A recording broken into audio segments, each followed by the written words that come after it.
Hello aspirants. Last internal security വീഡിയോയിൽ നമ്മൾ 3 ഗ്രൂപ്പ്സിനെ കുറിച്ച് നോക്കാമെന്ന് പറഞ്ഞിട്ടുണ്ടായിരുന്നു ഓഫ് ആസാം ഇൻസർജൻറ്റ് ഗ്രൂപ്പ്സിനെ കുറിച്ച്. അത് നമുക്ക് നോക്കാം. ചെറിയ ടോപ്പിക്കാണ്. ജസ്റ്റ് 3 ഗ്രൂപ്പ്സ് കൂടെ നോക്കിക്കഴിഞ്ഞാൽ ആസാം പോർഷൻ തീരും. പിന്നെ മണിപ്പൂരിൻ്റെ പോർഷനാണ്.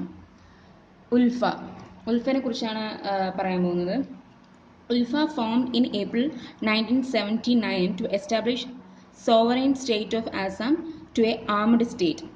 In recent times, the organization of the middle region of most of the leaders arrested. അതിന് മുന്നേ ഉൽഫ എന്ന് പറയുന്നത് ഒരു റെബല്യൻ ഓർഗനൈസേഷനാണ്.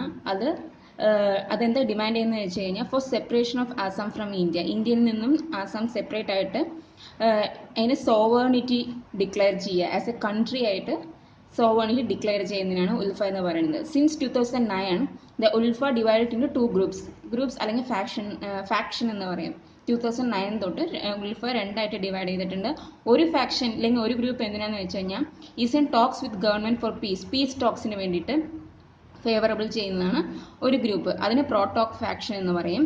നെക്സ്റ്റ് ഗ്രൂപ്പ് എന്തിനാ വെച്ചാൽ പരേഷ് അവരാണത് ലീഡ് ചെയ്തുകൊണ്ടിരിക്കണം. അത് സ്റ്റിൽ കണ്ടിന്യൂയിങ് ദ ഫൈറ്റ് മുഖേന അവരുടെ ആവശ്യം നിറവേറ്റുന്നതാണ് ഈ അതർ ഫാക്ഷൻ എന്ന് പറയുന്നത്. പ്രോട്ടോക് എന്ന് പറയുന്നത് ഒരു ഡിസ്ക്രൈബ് ചെയ്യാൻ വേണ്ടിയിട്ടാണ് ആ വേർഡ് യൂസ് ചെയ്യുന്നത്. It's use to describe the group who are willing to have talks with the government for piece.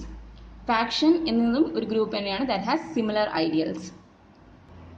In September 2011, a tri-party agreement for suspension of operation against Ulfa was signed between Indian government, Assam government and Ulfa. September 2011, a tri-party agreement means dealing between 3 parties ആണ് tri-party. Tri means 3 party agreement. ഈ operation suspend ചെയ്യാൻ വേണ്ടിയിട്ടുള്ള ഒരു agreement ആയിരുന്നു against Ulfa. അത് sign ചെയ്തത് Indian ഗവൺമെൻറ്റും ആസാം ഗവൺമെൻറ്റും ഉൽഫ ആണ്. ഉൽഫ ആസ് പ്രോടോക് ഫാക്ഷൻ ഞാൻ മുന്നേ ഡിസ്ക്രൈബ് ചെയ്തു. But the non talk faction under Paresh Barua. But Paresh Barua has not accepted these newer deals of the Protok faction under Ulfa. പക്ഷേ പരേഷ് അവർ ഈ ന്യൂവർ ഡീൽസ് പ്രോട്ടോക് ഫാക്ഷൻ പറഞ്ഞ പീസ് ടോക്സ് ആണല്ലോ under ULFA, അവരത് accept ചെയ്തില്ല. Baruah seems determined in his demand of a sovereign Assam. Sovereign Assam വേണം എന്ന ഡിമാൻഡായിരുന്നു നോൺ ടോക്ക് ഫാക്ഷൻ മുഖേന അവർ ഡിറ്റർമൈൻ ചെയ്തത്. Next is nation democratic front of Bodoland അല്ലെങ്കിൽ ബോറോലാൻഡ് എന്നും പറയുന്നുണ്ട്. NDFB. It was formed in the late 1980s as the border of security force aims to set up autonomous region of Bodoland. സ്വയം ഭരണാധികാരം ബോഡോലാൻഡിനെ വേണം എന്നത് aim ചെയ്ത് അത് ഫോം ചെയ്ത് late 90s as the border of security force. NDFB traces its origin to border of security force, a militant group created in 1986. ഇതിൻ്റെ after effect ആയിട്ട് ഒരു militant group 1986 create ചെയ്തു. കറണ്ട് നെയിമാണ് NDFB എന്നുള്ളത്. അത് അഡോപ്റ്റഡ് ചെയ്തിട്ടുള്ളത് 1994 തൊട്ടാണ്. After the group rejected Bodo അക്കോർഡിനെ കുറിച്ച് ഞാൻ ഇതിന് മുന്നുള്ള ഇന്ത്യൻ സെക്യൂരിറ്റി ക്ലാസ്സിൽ പറഞ്ഞിരുന്നു. അതായത് ബോഡോ അക്കോർഡ് സൈൻ ചെയ്തത് ഗവൺമെൻറ് ഓഫ് ഇന്ത്യയും ബോഡോ സ്റ്റുഡൻസ് യൂണിയനുമാണ്. ബോഡോ ഉടമ്പടി ആ ഗ്രൂപ്പ് റിജക്റ്റ് ചെയ്തതിന് ശേഷമാണ് NDFB എന്നുള്ള പുതിയ നെയിം വന്നത്. It carries several attacks in Assam targeting non Bodo civilians and various security forces. So ഇതിൻ്റെ ആഫ്റ്റർ എഫക്റ്റ് ആയിട്ട് കുറേ സെവറൽ അറ്റാക്സ് ആസാമിലുണ്ടായിരുന്നു. നോൺ ബോഡോ സിവിലിയൻസിനും വേരിയസ് സെക്യൂരിറ്റി ഫോഴ്സസും മേലെയായിരുന്നു ഈ അറ്റാക്സ് ഉണ്ടായിരുന്നത്.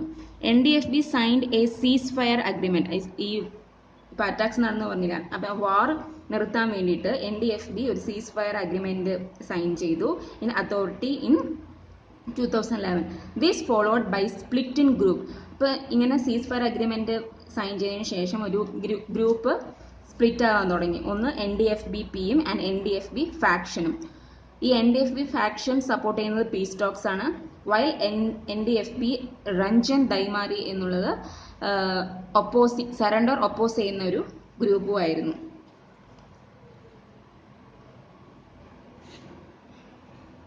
In 2011,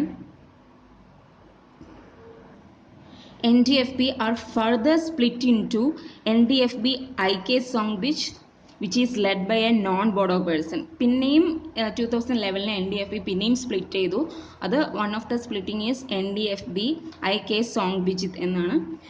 അതൊരു നോൺ ബോഡോ പേഴ്സൺ ആയിരുന്നു. The major demand is to set as a Bangladeshi and create a separate state of Bodoland. Major demand എന്ന് വെച്ച് കഴിഞ്ഞാൽ ബംഗ്ലാദേശി ആയിട്ട് സെറ്റ് ചെയ്യാൻ വേണ്ടിയിട്ടും പിന്നെ സെപ്പറേറ്റ് സ്റ്റേറ്റ് ഓഫ് ബോഡോലാൻഡിന് വേണ്ടിയിട്ട് ആയിരുന്നു. KLNF Karbi Longri northern council hills liberation front. Karbi Anglong എന്ന് പറയുന്നത് ആസാമിൻ്റെ ഒരു റീജിയൻ ആണ്. A militant group of Karbi Anglong, അത് ഡിസ്ട്രിക്ട് ഓഫ് ആസാമാണ് കർബി ആംഗ്ലോങ് എന്ന് പറയുന്നത്. Formed in the year 2004.